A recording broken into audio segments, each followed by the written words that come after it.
What's going on, guys? Welcome back to another episode of Should I Buy? And in this video we're going to talk about PLTR, the good favorite, the most popular ticker. Was really popular amongst the bull run, and a lot of people just got caught in it, and now almost everybody in this stock is now buried and are in the red. Is this a place you want to buy this stock? Is this something that you want to invest in? Well, we got MARKETSMITH here, and we got all the information we need to establish whether or not we can decide on buying PLTR for the long run or not. All right, so we also have our handy dandy Excel sheet. We got Yahoo Finance. So let's dive right in. We got PLTR, perfect. So price is at 764, great. We got our shares right here. All right, we got our shares float right there, perfect. We have our market cap. We can take a look at our market cap right here. And we have our EPS of minus 27 currently, which is in the red. We understand, what PLTR is, and they still haven't turned a positive quarter yet, so that's why it's negative at the moment. Okay, so let's take a look at PE. All right, what are we looking at in regards to PE? So PE ratio is 175. All right, so we're gonna put that in here. 175. Perfect. Oh, sorry. PE was here. 175. Perfect. So a little high, right? Very high. We want it low. We want it under at least 20. So this PE is very high. So it does cause a little bit of problem here. Now we're already 2 reds out of the checklist, so we'll see how this one pans out. But let's take a look at return on equity. Okay, so the return on equity, you can see on MARKETSMITH here, it's telling us in this box right here, the return on equity is 16%. Okay, so we're gonna plug that in here. Return on equity, 16%. That's a green, positive, great. Now let's go look at the total debt and total assets. And how are we going to do that? We're going to jump in. We're going to look at Yahoo Finance. We're going to plug in PLTR. We're going to go to financials. And here we go. All right. So looking at the balance sheet here, we want to see the total debt. All right. So we're going to come down here.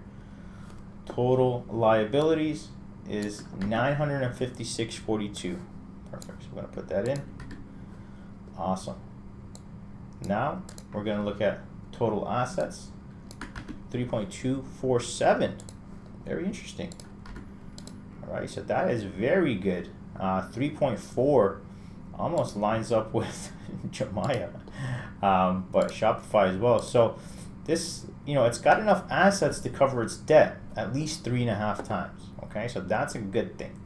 Now let's look at current debt and current assets. So when we're doing that, we're looking at total current assets. We're going to go into that balance sheet. Total current assets is 2.863, and then total current liabilities, 66 right here, 660. Again, you have enough assets in the current term to pay off your debt 4.3 times, almost 4.5 times. So they're looking good here. Let's take a look at operating income and total revenue. So how do we do that? We're going to go to income statement. And we're looking for operating income and total revenue. So total revenue, the trailing 12 months, we have 1.83 million.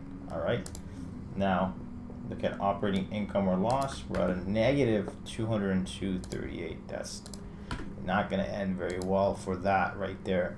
So we're at a loss. We're operating at a loss here, of course, and we have revenues. So this is something to kind of keep thinking about. Let's keep going through the sheet and see what else we can get. All right, so let's take a look at cash flow, and we want to see if cash flow is increasing or decreasing. Given that they're in loss, I would assume this is decreasing. So you have 50 50,000, 170,000, 308,000, and then you get this spike. So something happened here where you got to pick up a big contract or something. Now their cash flow is positive, but again, looks like they're losing money again. So just because of one quarter or 1 year that we saw a pop in free cash flow doesn't mean that this is increasing cash flow. It's actually decreasing. So minus 50, minus 170, minus 300 pop, and then minus again. We've lost money here from 321 to 197. So that's actually decreasing as well. Okay, decreasing. Now let's take a look at how much of this is owned by management. Okay, I'm going to do that. We're going to dive right in to MarketSmith again, and you can see under ownership we got 7% ownership. 7% ownership. It's almost like these stocks that, you know, a lot of people have just given up on. Management still owns a big chunk of them. So 7% here. Amazon had 13%. And PLTR here at 7%. So management believes in the company. So that's, you know, that's definitely something to make note of. Now, are funds ownership increasing or decreasing in the last year? Okay, let's take a look. So we got fund ownership right here to the right side. This is something vital I like to look at every single time I look at these stocks. Okay, take a look at what's going on. Despite this price action, despite what's happening, stock going from $40 all the way down to $8. Look at what's happening with the funds here, guys. It's just slowly increasing, right? It's just increase. All right, 154 in December 2020, and then we have 156 in June 2021. December 2021 we have 831. September 2022 830. So none of these funds have really gotten out of their trade. They're still in this. So something to definitely keep note of. If all these people still have faith and have still kept putting their money into this, you know, what's the possibility on this? What are the upsides on this, right? So that's definitely increasing.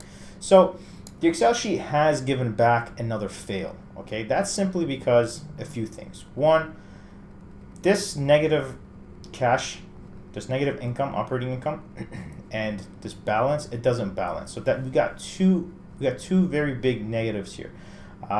Obviously the balance sheet, and of course the cash flow is decreasing. On top of that, the PE was a little high. But other than that, I don't really think there's much worry here. But you know, this is something that now has gone from 40 all the way down to 8. Could it go lower? I mean, that $5 level, essentially, if it does get there, is going to be a vital level on this thing. And if the funds are still sticking around by then, I would probably definitely start putting into a position.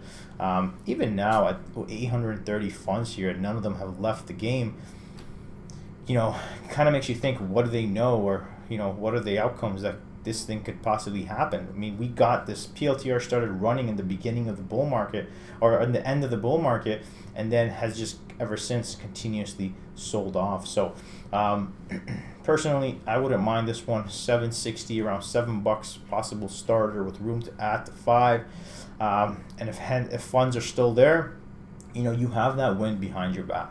All right, so let's pop up the Excel sheet one more time. So far, we've gone through quite a bit of names here: Netflix, Shopify, Amazon, Jumia, AMD, and PLTR. So let me know what you want me to do next. Comment it down below. I'll go through it. We'll dive in, and maybe we can pick a new stock for our long-term portfolios. Thank you for watching, and we'll catch you on the next one.